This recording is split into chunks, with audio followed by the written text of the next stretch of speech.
And we should be live. Let me go ahead and check.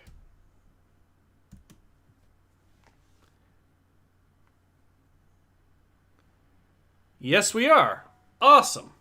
All right. Hello, everyone. Ace here, and today I have a guest on. Would you mind letting everyone know who you are?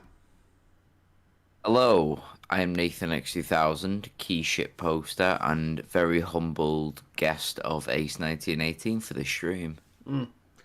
Yep, Nathan X, of course, as a fellow viewer, and I've decided I'm going to try to start doing things this way where I'm going to try to get some of my fans to join me on these live streams. If you guys like this, hopefully, and it goes well, then yeah, I might have to make a habit of this. All right, but yes, today we are going to be going into Star Wars The High Republic Adventures yet again. It's been a little while, but we are up to issue 6 now, which is, I guess, the second story arc of this particular comic book series. And, yeah. Everyone excited? Oh god, I can only imagine what the hell you've been putting Asmogun through. Have you seen the live streams of the previous issues? Yeah, I was there when I made the comment about buckets of blood busting a nut when Yoda chopped that thing in half. Yep. And of course, there's the whole "we don't expect you not to feel the things you feel" zine line from a Jedi Padawan. In the presence, I think, of a Jedi Master, no less. Orososium says, "Time to suffer." Indeed. So, this is part 2. So, the Nihil are temporarily subdued, but a Padawan's work is never done. Farzala and Court join the crew of the Vessel and travel to Nal Hutta for peace negotiations. But they must put their Jedi training to the test to preserve the peace and appease thoughts. We might actually get to see Geode in this. Yes. We might. Oh, okay. Right. I'll hold off. I'll hold off. Alright, so I think Osmagam was doing the blue guy's voice, so you want to cover it? You gave him a British accent, if I remember correctly. So I should just speak normally then. Yeah.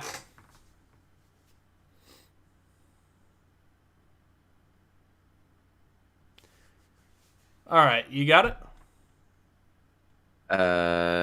Yes, I do. It's the one where it's the Jedi that's just force pushing the Sith, isn't it? First page. Yeah, I think this is all recollections or something.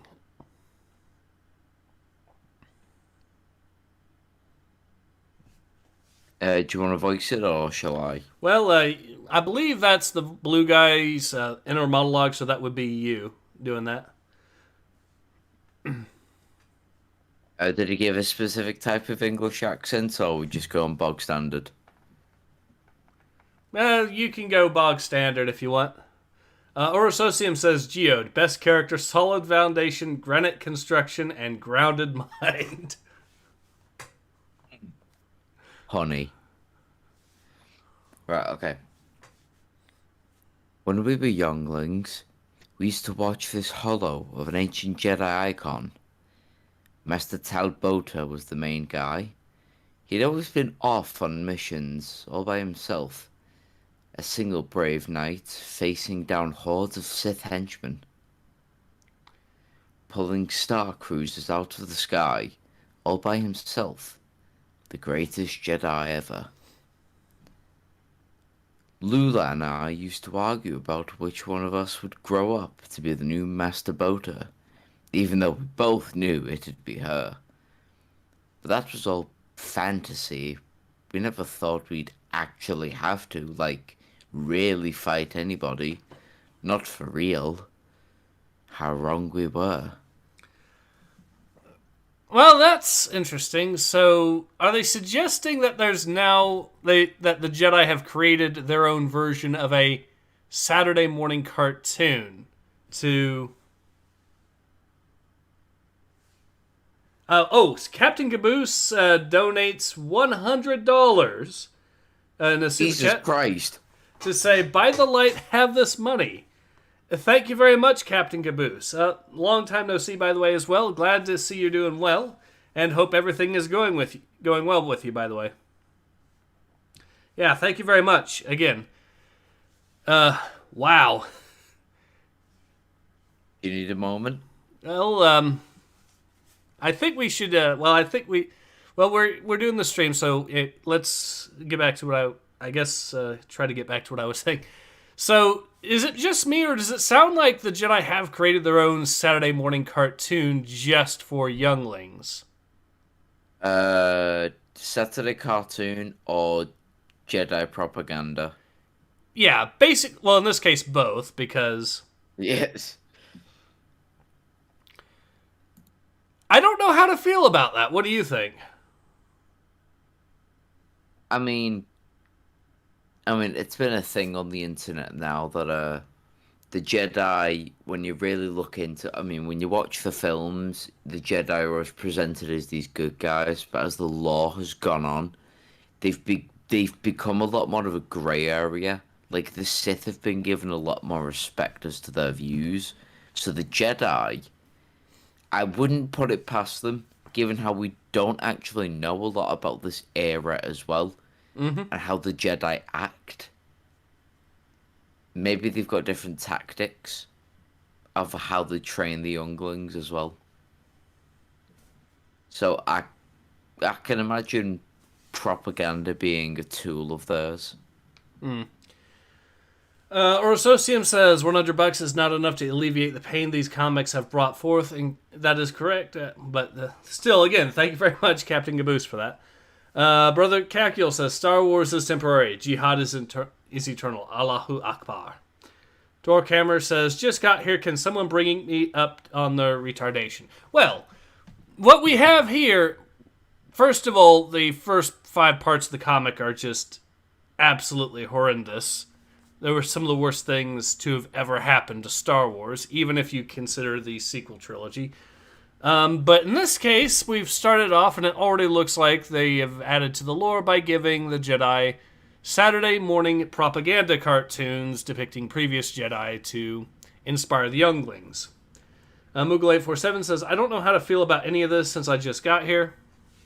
The comic book series has been pretty horrendous up to this point. There's a point in the previous issue where we had a Padawan along with a Jedi Master tell someone else that is Force sensitive but not a Jedi to, and I quote, no one expects you not to feel the things you feel, and while we can't train you to be a proper Jedi, we can at least teach you how to use the Force. In other words, they're going to give this individual the training to use the Force from a functional standpoint, but none of the Jedi philosophy. That's how bad the comic book series has been up to this point. Alfari says, time to watch you both torture yourselves for entertainment. Yep. Oh, we get to see Geode! Wait, what? Yep, he's in the next page. Oh, it's your boy. It's Mr. Rockhard himself. Yes! Alright, so we got more monologue for you here, though. Oh, sorry, I was going to say, in the last preview just then, look at the, what's his name, that Jedi? The one that they're trying to be like, Master Bota. Uh-huh. Do you know the powers that Jedi, Master Bota is using in that last page? That looks very Star Killer-ish. Do you know, from the Force Unleashed? Yeah, I know. Just that he could bring down ships, like... Is that canon now? Because I know that Force Unleashed is not canon. Force Unleashed wasn't Force Unleashed. Legends. Used to be canon, but now they're bringing it back because why not? Well, I was going to say, that level of Force power isn't really canon, but it looks to me as this issue has now brought that canon, as in Jedis can actually drag ships out of the air. Mm-hmm. Yeah, well, to be fair, I do believe Darth Vader did mention in Episode 4 something about the Death Star, that it's only a fraction of the power of the Force. I'm paraphrasing, but he did say something to that effect. So, in theory, a strong enough Jedi could do that, and I think that's always been intended to some degree. But yeah, And again, though, it could be part of the propaganda. it As could be Jedi's that too. becoming that Yeah, strong. Yeah. it could be that too, and yeah, it could be perhaps a little bit of both, where he was powerful enough to do that, but they did add some propaganda. Because the hordes of Sith henchmen, that's, if we're going to go by how the Sith operate by the point of the High Republic, would be propaganda. We're not sure when Tal Boda existed, but if he's more recent than the Old Republic, then yeah, that would be propaganda, because there's only two Sith at any given time. Although, now that I think about it, a Jedi dragging several ships full of people, Yep. killing them. Yep.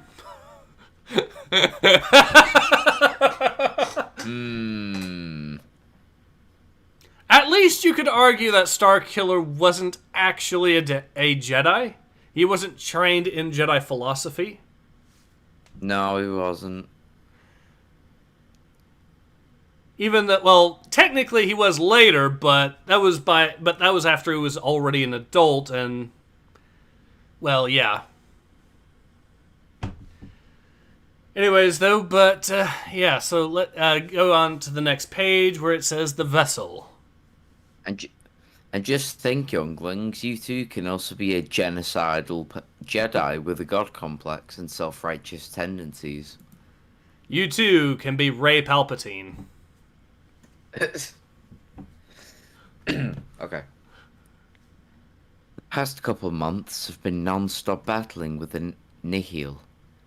And then Quart and I were helping our fellow Jedi in the Hutt's fight against the Drenagir, a vicious planet creature taking over the galaxy, along with Master Ubratuk.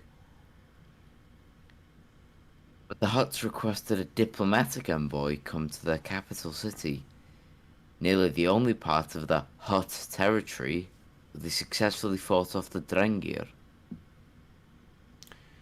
Alright, fellow travelers, we have left hyperspace. Huh? Where's our Republic escort? I believe Osmagam voiced the other dude as well, so random gibberish as how he would do that, but yeah. Well, we don't know what he's saying, so I'll just resort to Alright. an alien. If we can't understand it, why should... They wouldn't say why they wanted us, but since Master Obratuk is with us, that must mean the Republic thinks it'll be part of a peace negotiation. Somehow that's my master's speciality. Okay. And arriving at Nal Hutta, where Hutts hang their hats. If Hutts wore hats, that is. They told us not to land, though. Something about construction, so I'll just keep us at a hover. Liax Gyasi, awesome weird pilot. Geode, Ventian navigator. Afi Hollow, owner of the vessel. Do you want to voice her, or shall I?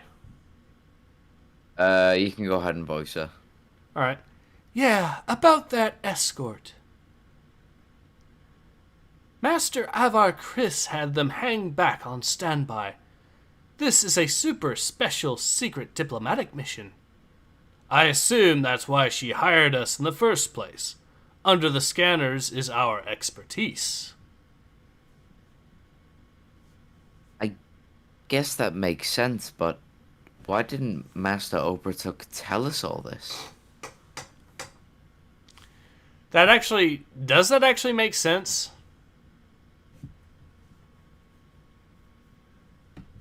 Now that I think about it, no.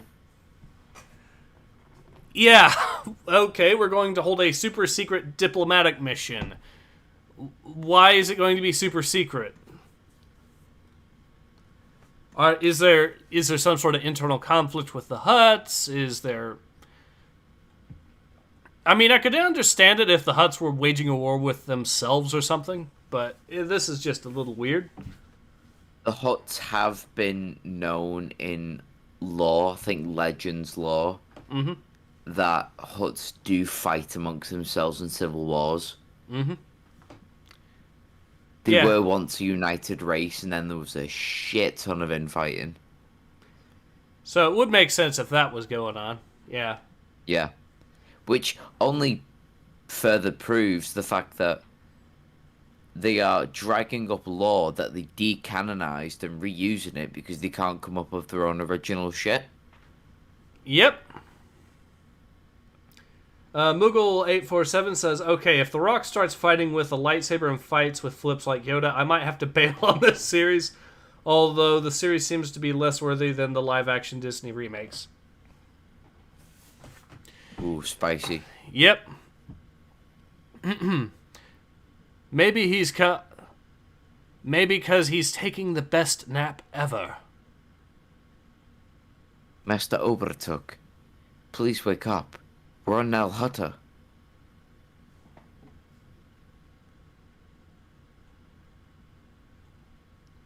I guess I'll... you might want... Alright. You might want to hurry up with that little Jedi, cuz... looks like negotiations are about to begin. Welcome to the hot homeworld.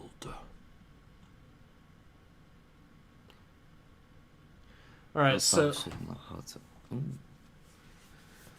Orososium says, it doesn't matter how secret a diplomatic mission it is, you have extra measures in place in case there is backstabbing or someone wants to dead your ass. But we've already proven that no one in this comic series has two brain cells to rub together, so... good point.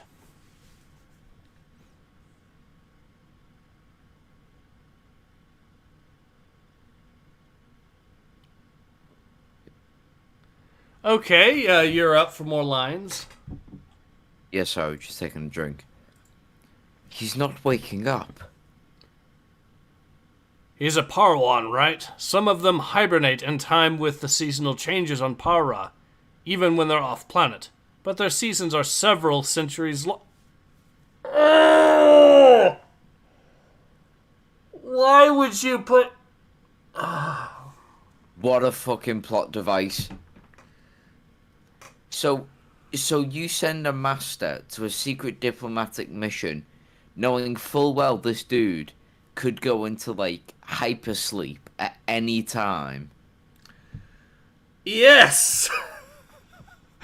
This secret, important diplomatic mission with one of the most dangerous races, and all of a sudden he decides to go fucking Betty buys. Yep.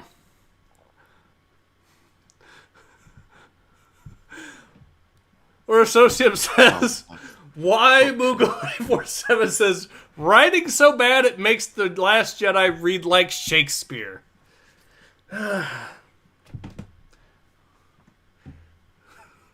Alfari says, that's not how that works.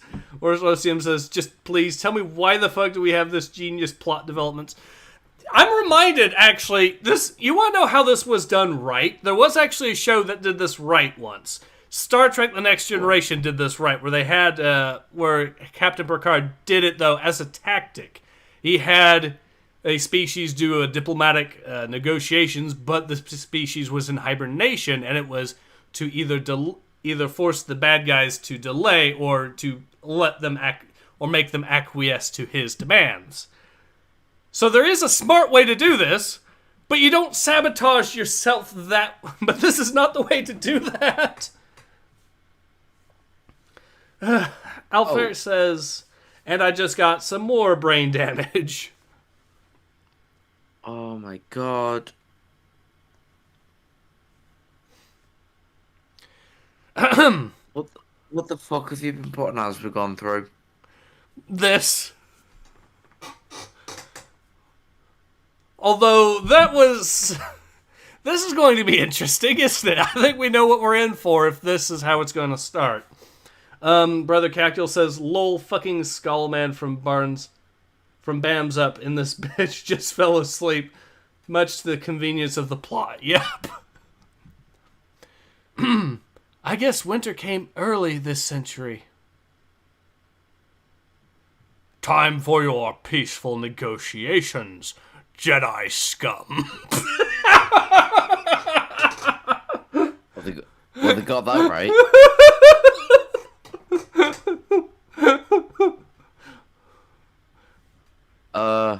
Hi. We'll be right out. Promise.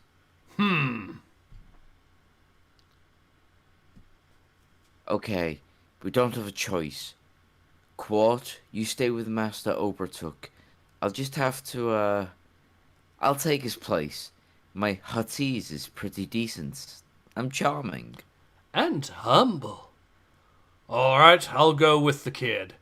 Affy and Geode, stay with Skullhead and Master Snoozies. Wait, hang on. Geode, stay with Skullhead as if he's gonna fucking move. Yep. Can this thing move on its own?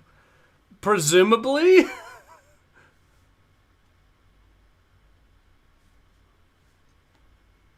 Presumably. Moogle847 says, Orososium says, yes, but Star Trek back then had good writing and planning. I know.